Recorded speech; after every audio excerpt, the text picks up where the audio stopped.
This has Rockets fans fired up as Paul Pierce had some great things to say about KD's leadership on Kevin Garnett's podcast and why this could have a huge effect on the development of a player like Amen Thompson. All of those details from The Truth right here on Rockets Digest. Hello, everybody. I'm your host, Donovan Ricondo, and we appreciate you joining us as always. And if you have not yet hit that subscribe button, what are you waiting for? 77.5% of you watching these videos are not yet subscribed. If you want to stay up to date on all your Rockets content, go ahead, hit that button below. Now, as for today, we are talking about Paul Pierce's recent comments on the KG Certified podcast that he was discussing with KG about KD, about this somewhat narrative going around, and what was the concern of a lot of Rockets fans heading into the offseason and potentially trading for KD was the leadership quality of Kevin Durant, with many people kind of saying he wasn't the best of leader, evidencing or citing the reasons of Golden State. Him and Draymond at times did not get along, and of course, the failed project at Brooklyn. Those things are common things used kind of against Kevin Durant. And Paul Pierce went on this podcast and seemingly defended him and essentially was saying all those things are wrong. And quite frankly, I think he is saying a lot of facts here. We're going to take you to what his first quote was regarding his leadership. And Paul Pierce had this to say, saying, quote, "Everybody always be talking about KD. He ain't a leader and all this. He is a leader. If I'm a young dude and KD's in my practice, I'm watching KD's work ethic. He puts the work in," end quote. And he's absolutely right here, right? When you talk about young basketball players, young NBA players who want to get better, they need to find a way. And the best way to do that is by experiencing those with veterans. I talked a little bit about this in my last video with Jabari Smith Jr. and how he can learn and grow as a player with playing alongside KD. Him, and kind of been stagnant at 12, 13 points per game in the last 3 seasons, which is something you wouldn't necessarily expect from a second overall pick, but nevertheless, right, he has the opportunity to grow. Paul Pierce talking about all these players, they have the opportunity to grow. And the one player that he was really high about, that he thought could make the biggest jump in his development, is Amen Thompson. I want to take you to what he said regarding that as well. He said, quote, "If I'm Amen, I'm coming up, working out with KD. He going to lead by example. He getting in there early, late, whatever, getting shots up. And if I'm all of them young dudes on the bench of Houston, Durant's gonna inspire that. They're gonna have to raise their level, and I could see that happening with him there." And I absolutely agree with him, and I think Rockets fans should really be excited about Amen Thompson, especially his defense, right? We can talk about shooting in just a second, but in practice, when you're possibly guarding KD every single day, one of the best scorers in NBA history, you are going to get better. He's already at a level where guys like Stephen A. Smith or other analysts are going out and saying, hey, he is going to win a Defensive Player of the Year award at some point in his career, probably sooner rather than later. He's already earned that respect. Being a second team all defensive team last season, he has that respect already. He's put himself on the map in only his second year. He now enters his third, and now he can guard a guy like KD in practice. He can learn new tricks from him, as well as the coaching staff on how to be a better defender. He is very, very young. He is only going to get better. And so this should have every Rockets fan super excited about the potential of Amen Thompson. It was already sky high, but now it has just past the skyrocketed at this point. Now, the other flip side of this is Amen Thompson as an offensive player, right?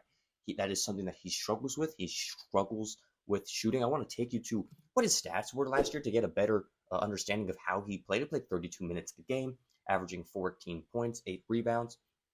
But 14, not bad for a guy who supposedly can't shoot very well. His three-point shot is practically non-existent. He does a great job in able to drive towards the basket. And he's going to pick up a few tips from KD, who has mastered it in his illustrious career. But also his shooting, right? When you're playing with a guy like KD, you are expected to do more, right? Ime Odoka has done a great job in implementing that already. Being the young guys, being a team that is not a very experienced, he's put them in a position to say, hey, we need to do more and be able to compete with these other Western Conference teams, which they were able to do last year, acquiring that second seed. But now, when you add KD to the mix, it just elevates everybody's game or maybe not instantly, but over time, right? When you're practicing it in the preseason and getting the chemistry going, that is a very crucial element to it all. And so Amen Thompson can really pick up on these drills, seeing KD, see how he works, see how he gets better every day to be one of the best scorers in the NBA. And Amen Thompson can in turn learn from all of those things, learn what types of drills he's doing, learn what he is specifically working on, how long he works on it. And so I think Amen Thompson in that aspect has a great ability to just master his shot and just be a better shooter heading into next season. He was at 27% from three. I don't know if he's going to make that a big jump in terms of three-point. It's always something that is done incrementally. But, jump shots around the free throw line, 10-footers, 15-footers, things like that could all be signs of Amen Thompson growing as an NBA player. Now, going back to Paul Pierce's comments, he had one last thing to say, and it's something that we have said here on the channel quite a bit, but he stressed this very importantly in terms of all of the negative talk surrounding KD about not being able to get the job done anywhere except for Golden State. He came to his defense in that manner. And so I want to take you to that quote about him teaming up with Ime Udoka, a guy who's been a coach for him in the past. But Paul Pierce had this to say, saying, quote, "I think it's a good fit. The best part about it is Ime over there.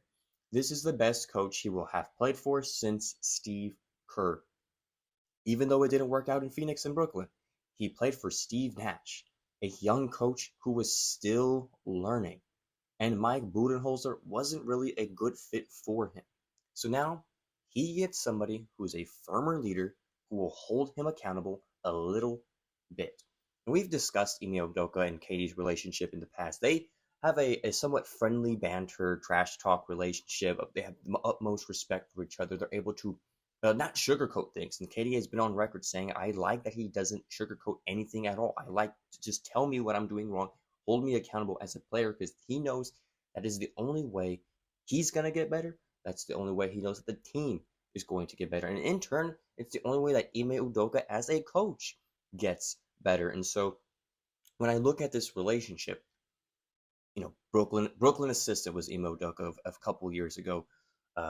Team USA assistant as well. All those times, bus rides, plane rides, games with Kevin Durant, all that is going to culminate in KD's last few years in the NBA, finally playing for a coach that is considered one of the better coaches in the NBA, right? The last coach that KD probably played for that was a solid coach, and it was Steve Kerr back in his Golden State Warriors days. And so to have that ability to play for a coach that is just a better fit for him, I think is just going to propel him forward and propel this team to that next level, to that championship level that Rafael Stone has been striving for all off season, right? Mike Budenholzer wasn't really one of KD's guys. I mean, yes, there was respect there, but wasn't really happy with that situation. Could have been better. And of course, Steve Nash being the head coach over there in Brooklyn, he was still young, right? He was still learning the ropes as a coach, being a head coach. Yes, he's very knowledgeable. Yes, he's very talented, but there are certain elements to coaching that he was still learning. And so that is something that Paul Pierce puts in the forefront of saying, like, hey, like, we cannot just blame KD. This is a team game. This isn't an individual game. Yes, he can do a lot of things on the court. Yes, he's very talented. He's one of the best players in the NBA. But at the same time, the whole team, the whole organization has to be won in terms of winning a championship. And now KD is in a franchise that has all of those things. It has the coach, it has the players, it has the depth, it has a front office that has proven all off season that, hey, we are all in. We are here to win a championship.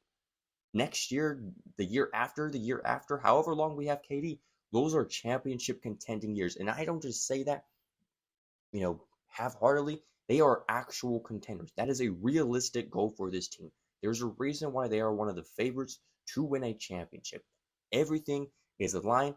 Now it is all about execution. And now it's all going to be in the hands of KD. It's going to be in the hands of Amen Thompson. It's going to be in the hands of head coach Ime Udoka. And so with that, I want you to let me know in the comments what you think about KD and Paul Pierce's comments. Let me know if you think he's right. Let me know if you think you disagree. Maybe KD has more responsibility when it comes to those teams, and what is the thing you expect of him to bring to Houston next season? Go ahead, leave those comments below. I'm excited to read them. And as always, if you haven't hit that subscribe button, go ahead, hit that now for all you Rockets fans out there. For that, I'm Donovan Ricondo. This has been another episode of Rockets Digest. Stay tuned. We got more coming your way. Adios.